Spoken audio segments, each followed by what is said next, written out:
के फलेको यो यसको नाम चाहिँ के हो यो यसको नाम चाहिँ लारे आँप के भन्दो रहेछ हैन मजाले फलिरहेको रहेछ यहाँनिर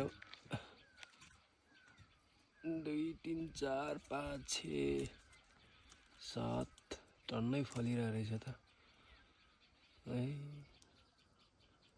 अझ छिपिएर हिँड्छ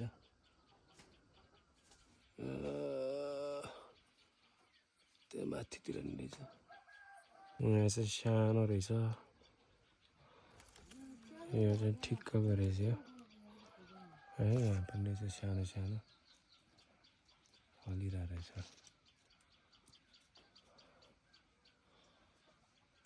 यतातिर फुल पनि फुलिरहेको रहेछ